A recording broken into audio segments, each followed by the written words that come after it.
વિદ્યાર્થી મિત્રો, આપણે અગાઉ જનીન ઇજનેરી વિદ્યા અને જૈવ પ્રક્રિયા ઇજનેરી વિદ્યા અથવા તો જેનેટિક એન્જિનિયરિંગ અને બાયોપ્રોસેસ એન્જિનિયરિંગ દ્વારા કેવી રીતે બાયોટેકનોલોજીની રચના થઈ એની આપણે વાત કરી. અને એમાં આપણે જનીન ઇજનેરી વિદ્યાની અંદર સિદ્ધાંતોની જે સંકલ્પનાત્મક વિકાસ કેવી રીતે થયો આપણે આની પણ વાત કરેલી. હવે ત્યાર પછી આપણે વાત કરી કે કૃત્રિમ રિકોમ્બિનેન્ટ ડીએનએ અણુ જે છે એ અણુના નિર્માણની ઘટના અથવા તો કેવી રીતે બનાવવામાં આવે છે એની આપણે ચર્ચા કરી. તો એ ચર્ચાની અંદર આપણે જનીન પરિવર્તિત સજીવોના નિર્માણ કરવા માટે મૂળભૂત 3 ચરણો સ્ટેપ છે એની આપણે વાત કરેલી. એમાં એક હતું ઇચ્છિત જનીનયુક્ત ડીએનએની ઓળખ, બીજો હતો ઓળખ પામેલા ડીએનએનો યજમાનમાં પ્રવેશ, અને ત્રીજું સ્ટેપ હતું પ્રવેશેલા ડીએનએની યજમાનમાં જાળવણી તથા તેની સંતતિઓમાં ડીએનએ જે છે એ ડીએનએનું સ્થળાંતરણ.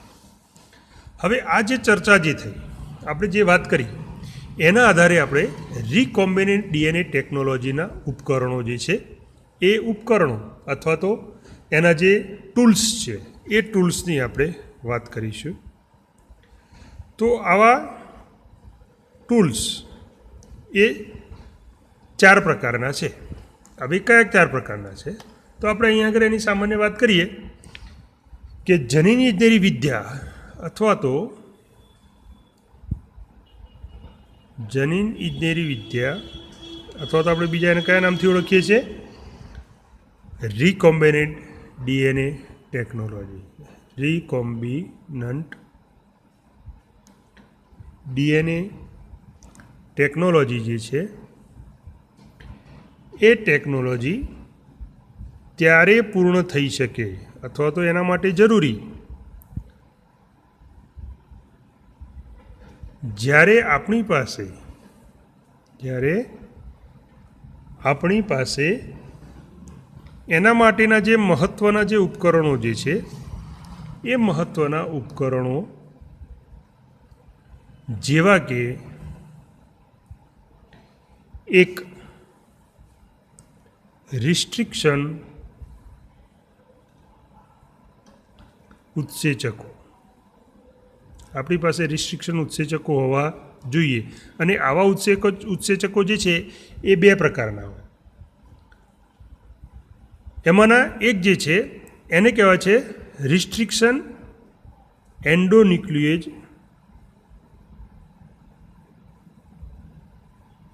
ઉત્સેચક, અને બીજા પ્રકારના જે ઉત્સેચકો જે છે એ છે લાઇગેજ ઉત્સેચક.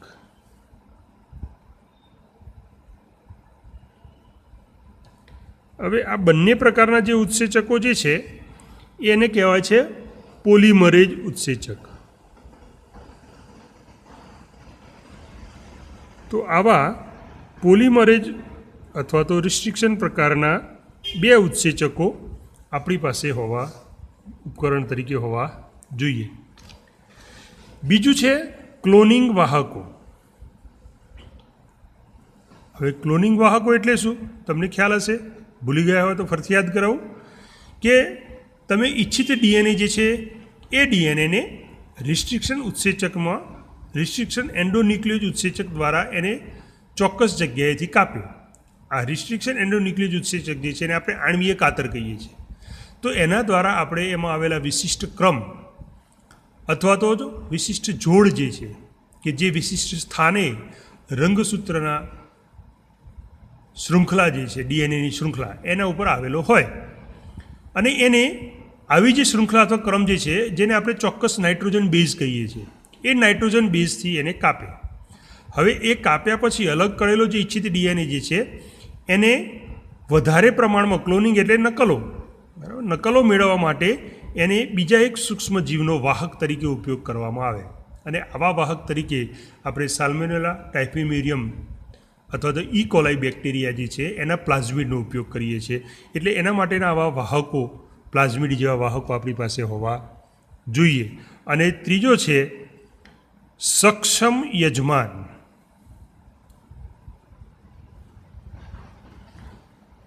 અથવા તો એને કહેવાય છે કોમ્પેટન્ટ હોસ્ટ. આપણી પાસે એવો સક્ષમ યજમાન બીજો એક સૂક્ષ્મજીવ હોવો જોઈએ કે જેની અંદર આપણે આ રિસ્ટ્રિક્શન એન્ડોન્યુક્લિયસ દ્વારા મેળવવામાં આવેલો જે ઇચ્છિત ડીએનએ જે છે, જેને આપણે વાહક સાથે જોડી અને આપણે રિકોમ્બિનેન્ટ ડીએનએ બનાવ્યો, એ રિકોમ્બિનેન્ટ ડીએનએ આ યજમાન સજીવની અંદર દાખલ કરી અને જ્યારે યજમાનનું રંગસૂત્ર દ્વિગુણન પામે અથવા તો સ્વયંજનન પામે ત્યારે એની સાથે સાથે જોડાયેલો આ ડીએનએ જે છે એનું પણ સ્વયંજનન કરી શકે એવો સક્ષમ યજમાન આપણી પાસે હોવો જોઈએ. તો આવા 3 ઉપકરણો જે છે એ રિકોમ્બિનેન્ટ ડીએનએ ટેકનોલોજીમાં આપણે જરૂર પડે. હવે આ બધા જ 3 પૈકી જે છે દરેકનું આપણે અલગ અલગ વાત કરીશું. સૌથી પહેલાં આપણે લઈએ પહેલો ઉપકરણ છે એ છે રિસ્ટ્રિક્શન ઉત્સેચકો, એન્ઝાઇમ. તો આવા રિસ્ટ્રિક્શન એન્ઝાઇમો વિશે થોડીક આપણે પ્રાથમિક માહિતી જે છે એ મેળવી લઈએ. આવા જે રિસ્ટ્રિક્શન ઉત્સેચકો જે છે એમનો સૌ પ્રથમ 1963ની સાલમાં 2 ઉત્સેચકોને અલગ કરવામાં આવેલા. એ થોડીક પૂર્વ માહિતી આપણે લઈએ તો આવા 2 ઉત્સેચકો જે છે એને અલગ કરવામાં આવ્યા. અને આવા ઉત્સેચકો જે છે કે જે ઈ કોલી અથવા તો ઈ કોલાઈ બેક્ટેરિયા જે છે એ ઈ કોલાઈની અંદર રહેલા બેક્ટેરિયોફેઝ, એ બેક્ટેરિયોફેઝની વૃદ્ધિ જે છે એ વૃદ્ધિને અવરોધવા માટે જવાબદાર હતા. 2 ઉત્સેચકો જે અલગ કરાયા એ ઈ કોલી બેક્ટેરિયાની અંદર બેક્ટેરિયોફેઝ જે છે, જે ફેજ વાયરસ તરીકે પણ ઓળખાય છે, એની વૃદ્ધિને અવરોધવા માટે એ જવાબદાર હતા અથવા તો છે. હવે આવા જે 2 ઉત્સેચકો જે છે એમાંનો એક ઉત્સેચક જે છે, 2 પૈકી એક ઉત્સેચક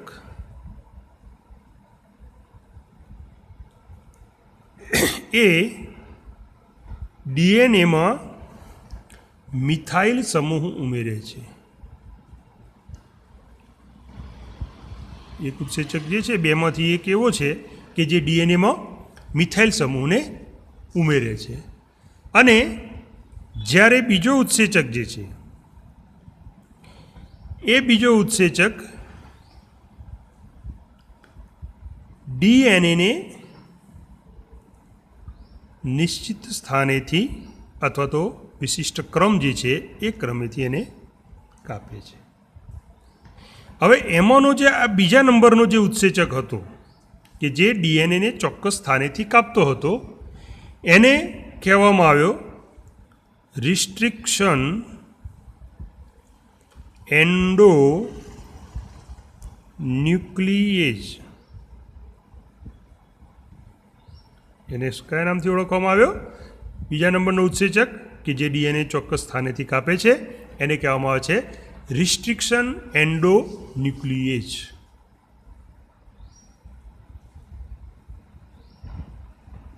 હવે આવા 2 પ્રકારના જે ઉત્સેચકો જે છે જે આ રિસ્ટ્રિક્શન ઉત્સેચકોની અંદર સમાવેશ થયેલા છે. સૌ પ્રથમ જે રિસ્ટ્રિક્શન ઉત્સેચકનો ઉપયોગ કરવામાં આવ્યો એની આપણે વાત કરીએ તો આવા સૌ પ્રથમ રિસ્ટ્રિક્શન એન્ડોન્યુક્લિએજ ઉત્સેચક જે છે એનું નામ છે HIND2. આ એક ઉત્સેચકનું નામ છે જેનું કાર્ય છે ડીએનએ ન્યુક્લિયોટાઇડ જે છે એ ન્યુક્લિયોટાઇડના વિશિષ્ટ ક્રમ એના ઉપર એક ક્રિયાશીલતાનો આધાર રાખે છે.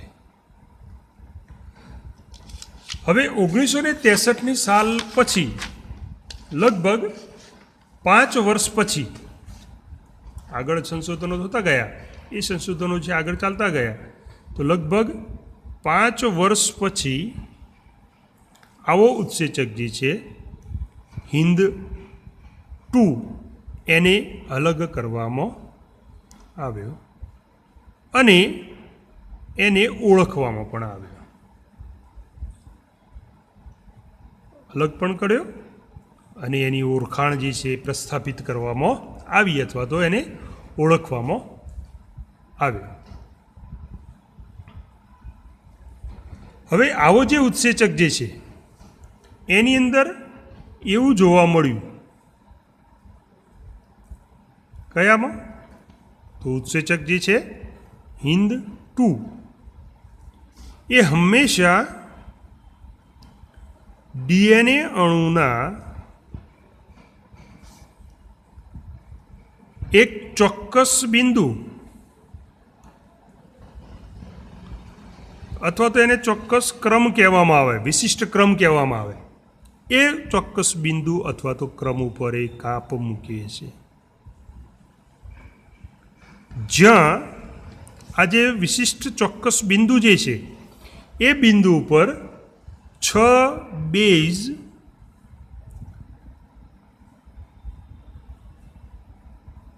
નાઇટ્રોજન જે છે એ નાઇટ્રોજનની 6 બેઝ જોડ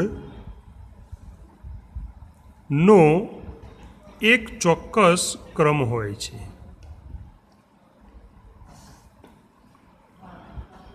અને આ જે ક્રમ જે છે એટલે કે જે ચોક્કસ બેઝ ક્રમ જે છે એ બેઝ ક્રમ આ HIND-2 નામનો જે ઉત્સેચક છે, રિસ્ટ્રિક્શન ઉત્સેચક, એ ઓળખ ક્રમ તરીકે જાણીતો છે. એટલે આ HIND-2 જે છે એ શૃંખલા જે છે DNAની એના ઉપર આવેલી ચોક્કસ બેઝ ક્રમ અથવા તો ચોક્કસ બિંદુ છે કે જ્યાં આગળ 6 નાઇટ્રોજન બેઝ આવેલા હોય એને ઓળખવાની એક ક્ષમતા ધરાવે છે.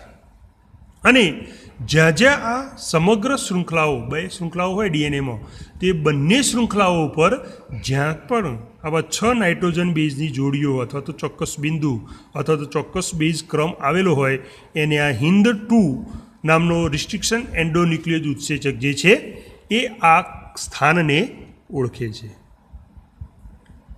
અને આ ઉત્સેચક જે છે એ HIND-2 સિવાય આજે આપણી પાસે આવા લગભગ 900થી પણ વધારે આવા રિસ્ટ્રિક્શન ઉત્સેચકો જે છે એના વિશેની આપણને જાણકારી છે. આવા HIND-2 જેવા કેટલા 900થી પણ વધારે રિસ્ટ્રિક્શન ઉત્સેચકો જે છે એની જાણકારી અત્યારે હાલ આપણી પાસે છે કે જે બેક્ટેરિયામાંથી મેળવવામાં આવે છે. એવી બેક્ટેરિયાની લગભગ 230થી વધારે જાતો જે છે અથવા તો પ્રજાતિઓ જે છે એ જાતિઓમાંથી એમને અલગ કરવામાં આવ્યા છે. એટલે આવા રિસ્ટ્રિક્શન ઉત્સેચકો છે કે જે 900થી વધારે છે અને બેક્ટેરિયાની 230 કરતાં પણ વધારે જાતોમાંથી એમને અલગ કરવામાં આવે છે અથવા તો મેળવવામાં આવે છે, જેમાંથી પ્રત્યેક રિસ્ટ્રિક્શન એન્ડોન્યુક્લિયસ ઉત્સેચક જે છે એ અલગ અલગ ઓળખ ક્રમ ને અથવા તો ક્રમો જે છે એ ઓળખ ક્રમોને ઓળખે છે. તો આવા 900થી પણ વધારે રિસ્ટ્રિક્શન એન્ડોન્યુક્લિયસ ઉત્સેચક આવેલા છે અને એ દરેક ઉત્સેચક જે છે એ ઉત્સેચકોનું નામકરણ કરવામાં આવ્યું. એની ઓળખ કેવી રીતે કરવામાં આવી? તો નામકરણ દ્વારા. તો આવા ઉત્સેચકો જે છે એ ઉત્સેચકોનું નામકરણ, એની આપણે વાત કરીએ કે એનું નામકરણ કેવી રીતે કરવામાં આવ્યું. કારણ કે આવા 900 જેટલા ઉત્સેચકો હોય એટલે એવું ઉત્સેચકોને આપણે ચોક્કસ નામ આપેલું હોવું જોઈએ તો જ આપણે એને ઓળખી શકીએ. તો નામકરણની અંદર આપણી જે સજીવોના વર્ગીકરણની અંદર આપણે ભણ્યા છે વર્ગીકરણના નિયમો એ મુજબ એનું નામકરણ જે છે કરવામાં આવે. એટલે પરંપરાનુસાર નામકરણમાં નામનો પ્રથમ અક્ષર જે છે, નામનો પ્રથમ અક્ષર એ પ્રજાતિમાંથી જ્યારે બીજા બે અક્ષરો જે છે એ બીજા બે અક્ષરો આદિકોષ કેન્દ્રની કોષ જે છે એ કોષની કઈ જાતિમાંથી આવ્યો છે એ લેવામાં આવે છે.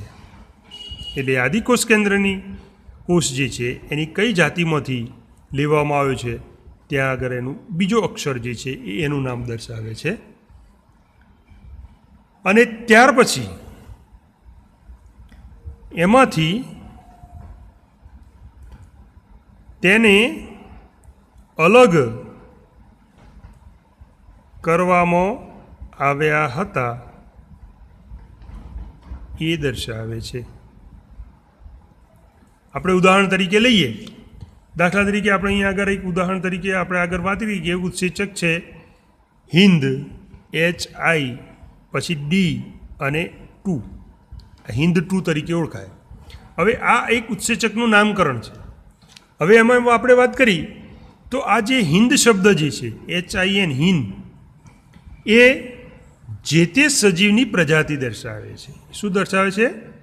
જે તે સજીવની પ્રજાતિ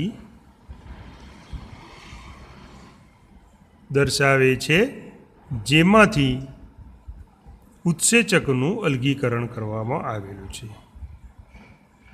ઉત્સેચકનું શું કરવામાં આવ્યું છે? અલગીકરણ અથવા તો એને અલગ કરીને મેળવવામાં આવેલું છે. તો આ પહેલા અક્ષર જે છે, પ્રથમ નામ જે છે HIN એ જે તે સજીવની પ્રજાતિ દર્શાવે છે કે જેમાંથી આ ઉત્સેચક જે છે એને અલગ કરવામાં આવે છે.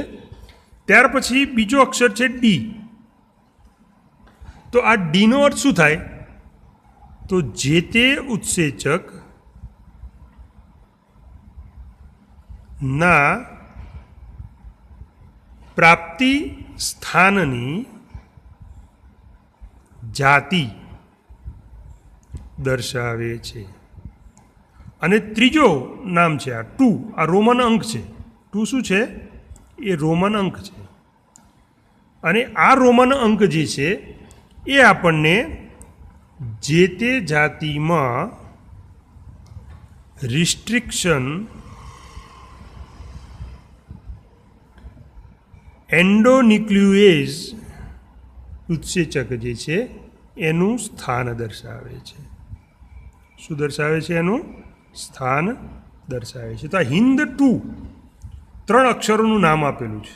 આમ તો દ્વિનામી નામકરણ પદ્ધતિ જ છે, પણ એની અંદર પહેલા અક્ષર છે હિન્દ HIN એ જે તે સજીવની કઈ પ્રજાતિમાંથી ઉત્સેચકને અલગીકરણ કરવામાં આવ્યું એ દર્શાવે છે.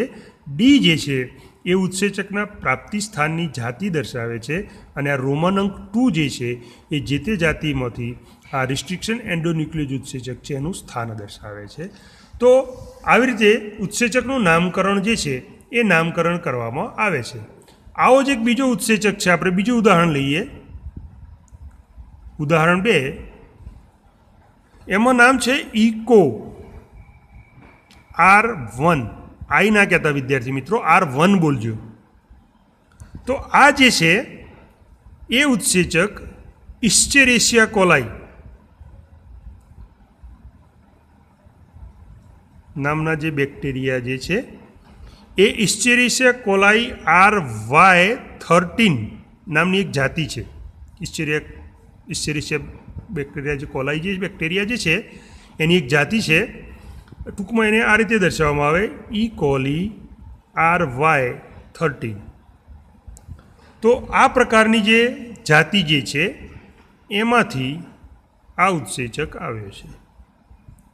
હવે એ ઉત્સેચકની અંદર જે નામ આપવામાં આવ્યા છે એ નામની આપણે અહીં આગળ વાત કરીએ તો એમાં ઇકો જે છે, ઇકો ઇસ્ચેરિશિયા કોલાઈ, તો એનું નામ જે, એનો અર્થ જે છે એ થાય પ્રજાતિ.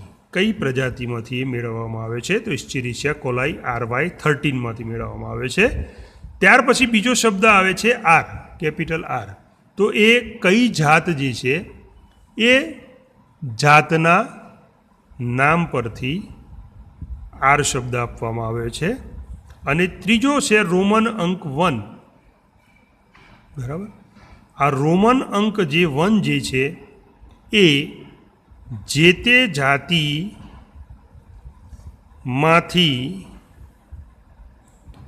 કયા ક્રમમાં અલગ કરવામાં આવ્યો એ દર્શાવે છે. બરાબર, તો આવી રીતે દરેક ઉત્સેચક જે છે, પછી એ હિન્દ D2 હોય કે ઇકો R1 હોય, એનું નામકરણ જે છે આ રીતે કરવામાં આવે છે. એટલે અહીંયા આગળ બે નામ જે છે, પહેલું નામ ઇકો અને બીજું નામ છે R1. તો એ દરેકનું અર્થઘટન જે છે આ રીતે કરો. ઇકો એટલે પ્રજાતિ, કઈ પ્રજાતિમાંથી એને અલગ કરવામાં આવ્યો. ઇકો એટલે ઇસ્ચેરિશિયા કોલાઈ, અને આર એટલે જાતનું નામ છે એના ઉપરથી આપવામાં આવ્યું, RY. બરાબર, એટલે આર નામ આપ્યું. અને 1 જે છે એ રોમન અંક કે કઈ જાતિમાંથી, કયા ક્રમમાંથી, પહેલા નંબરનો ક્રમ જે છે એ ક્રમમાંથી આ ઇસ્ચેરિશિયા કોલાઈ આર નામની જાતિના પહેલા ક્રમમાંથી એને અલગ કરવામાં આવે છે. તો આવી રીતે એનું નામકરણ જે છે ઉત્સેચકોનું કરવામાં આવે છે. તો આવી રીતે આપણે દરેક રિસ્ટ્રિક્શન ઉત્સેચકો જે છે એ ઉત્સેચકોનું નામકરણ કરવામાં આવે છે. વિદ્યાર્થી મિત્રો, આ પ્રકરણની અંદર આપણે આવા ઘણા બધા ઉત્સેચકોના આવા નામ આવશે એટલે તમને એના પરથી ખબર પડી જવી જોઈએ કે આ ઉત્સેચકનું નામ શું છે અને કેવી રીતે એનું નામકરણ કરવામાં આવ્યું છે. તો આવા જુદા જુદા પ્રકારના ઉત્સેચકો જે છે એ ઉત્સેચકો આપણને જોવા મળે છે. તો આવા ઉત્સેચકોના પ્રકારની આપણે વાત કરીએ. જુદા જુદા પ્રકારના રિસ્ટ્રિક્શન ઉત્સેચકો જે છે એના પ્રકારો છે. તો આ રિસ્ટ્રિક્શન ઉત્સેચકો જે છે એ ન્યુક્લિયેજ કહેવાતા, ન્યુક્લિયેજીસ કહેવાતા ઉત્સેચકો જે છે એ ઉત્સેચકોના મોટો વર્ગ છે એવા મોટા વર્ગોમાં સમાવેશ થાય છે. ન્યુક્લિયસ તરીકે ઓળખાતા જે ઉત્સેચકો છે એની અંદર આવા રિસ્ટ્રિક્શન ઉત્સેચકો જે છે એનો સમાવેશ થાય છે. હવે આવા ઉત્સેચક જે છે એ બે પ્રકારના છે. કેટલા પ્રકારના છે? બે પ્રકારના. એમાંના એક પ્રકાર જે છે એને કહેવામાં આવે છે એક્સો. શબ્દો યાદ રાખજો વિદ્યાર્થી મિત્રો, એક્સો ન્યુક્લિયેજ. અને બીજો પ્રકાર જે છે એને કહેવામાં આવે છે એન્ડો ન્યુક્લિયેજ. એટલે આવા બે પ્રકારના રિસ્ટ્રિક્શન ઉત્સેચકો હોય, એક એક્સો અને બીજો એન્ડો, એવા બે ન્યુક્લિયેજના પ્રકાર છે. હવે આ બંને પ્રકારો જે છે એમાંનો આ એક્સો ન્યુક્લિયેજ ઉત્સેચક જે છે એનું કાર્ય શું છે, શું કામ કરે છે? તો એ ડીએનએના છેડા જે છે એ છેડા પરથી ન્યુક્લિયોટાઇડ જે છે એ ન્યુક્લિયોટાઇડને દૂર કરે છે. ન્યુક્લિયોટાઇડ એટલે નાઇટ્રોજન બેઝ, 6 નાઇટ્રોજન બેઝ જે ક્રમ સ્થાન ઉપર આવેલા હોય એમાં એ છેડા ઉપરથી, ધ્યાન રાખજો, એક્સો જે છે હંમેશા ડીએનએને છેડા ઉપરથી કાપે. જ્યારે એન્ડોન્યુક્લિયોજ ઉત્સેચક એવા છે કે જે ડીએનએની અંદર ચોક્કસ સ્થાન જે છે એ સ્થાન પરથી કાપ મૂકે છે. આ શબ્દ બીજો યાદ રાખજો વિદ્યાર્થી મિત્રો. એન્ડોન્યુક્લિયસ જે છે એ ડીએનએની અંદર, જ્યારે એક્ઝો જે છે એ ડીએનએના છેડા, આગળનો છેડો અથવા તો પાછળનો છેડા ઉપરથી જ કાપે. જ્યારે એન્ડોન્યુક્લિયસ ઉત્સેચક જે છે એ ડીએનએની અંદર, એટલે કે બે છેડાની વચ્ચે આવેલો કોઈપણ પ્રકારના સ્થાન ઉપર આવેલા જે વિશિષ્ટ ક્રમ જે છે, અથવા તો જ્યાં આગળ 6 નાઇટ્રોજનના બેઝ આવેલા હોય ત્યાંથી એ કાપે. એટલે આખી શૃંખલાના બે છેડાઓ વચ્ચે જેટલા સ્થાન ઉપર 6 નાઇટ્રોજનના બેઝ આવેલા હોય ત્યાં દરેક સ્થાન ઉપરથી એટલા ટુકડા કરે. જેટલા 6 નાઇટ્રોજનની બેઝની જોડી હોય એટલા ટુકડા થાય. તો એ અંદરની બાજુએથી કાપવાનું કામ જે છે એન્ડોન્યુક્લિયસ કરે, જ્યારે છેડા ઉપરથી કાપવાનું કામ જે છે આ એક્સો પ્રકારના ન્યુક્લિયસ ઉત્સેચક જે છે કરે છે. હવે આવા બંને પ્રકારના ઉત્સેચકો જે છે એમાંના પ્રત્યેક રિસ્ટ્રિક્શન ઉત્સેચક જે છે એમાંનો એન્ડોન્યુક્લિયસ ઉત્સેચક જે છે, એન્ડોન્યુક્લિયસ ઉત્સેચક જે છે એ ડીએનએની શૃંખલાની લંબાઈ જે છે એ શૃંખલાની લંબાઈનું સૌથી પહેલાં નિરીક્ષણ કરે. શું કરે? એનું નિરીક્ષણ કરે. એટલે આ રિસ્ટ્રિક્શન એન્ડોન્યુક્લિયસ ઉત્સેચક જે છે એ ડીએનએની બંને શૃંખલાઓ જે છે એ બંને શૃંખલાઓનું સૌથી પહેલાં તો એની લંબાઈ જે છે એ લંબાઈનું નિરીક્ષણ કરે. ત્યાર પછી એ એના ઉપર કાર્ય કરે એટલે કાપવાનું કામ જે છે અથવા તો કટ મૂકવાનું જે કામ જે છે એ કામ આ ઉત્સેચક જે છે રિસ્ટ્રિક્શન એન્ડોન્યુક્લિયસ એ કરે છે. જ્યારે આવા રિસ્ટ્રિક્શન આપણે આની વાત કરીએ છીએ, આની આપણે વાત કરતા નથી, એક્ઝોની બહુ જરૂર નથી, પણ આપણે એન્ડોન્યુક્લિયસની આમાં વધારે જરૂર હોય છે. એટલે આવા એન્ડોન્યુક્લિયસ ઉત્સેચક જે છે તે પોતાનો વિશિષ્ટ ઓળખ ક્રમ જે છે કે જે શૃંખલા ઉપર આવેલો છે એ વિશિષ્ટ ઓળખ ક્રમને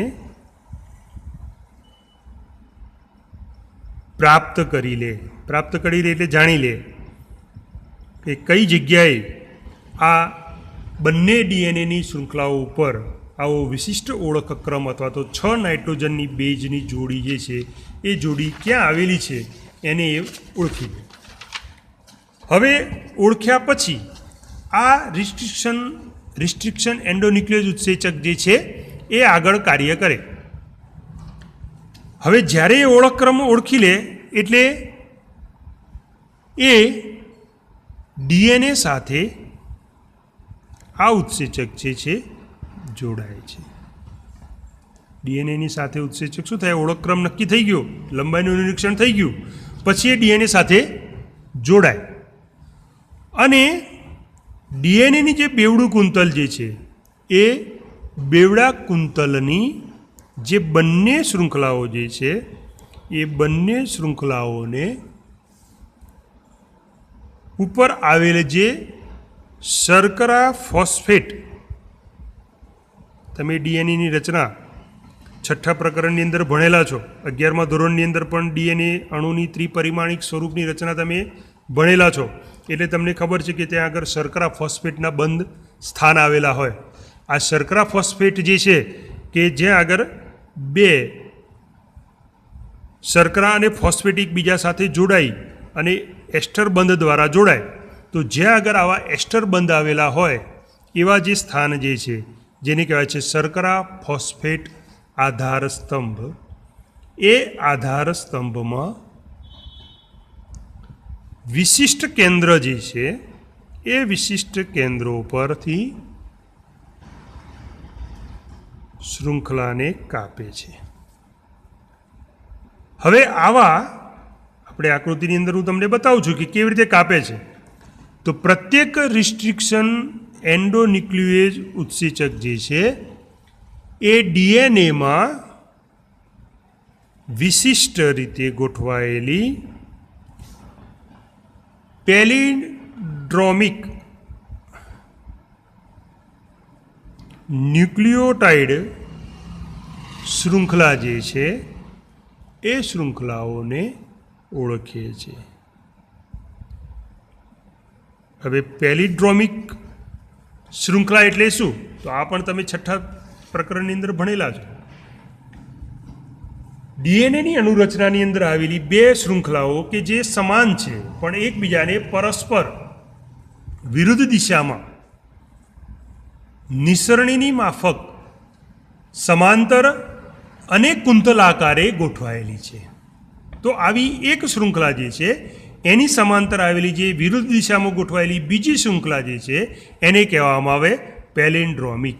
અને આ બંને શૃંખલા ઉપર આવેલા નાઇટ્રોજન બેઝ જે છે એ એક શૃંખલાના એક છેડાથી બીજા છેડા પર જે ક્રમે આવેલા હોય એ જ ક્રમે બીજી વિરુદ્ધ દિશામાં ગોઠવાયેલી શૃંખલા જે છે એના બીજા છેડાથી પ્રથમ છેડા તરફ એ ગોઠવાયેલા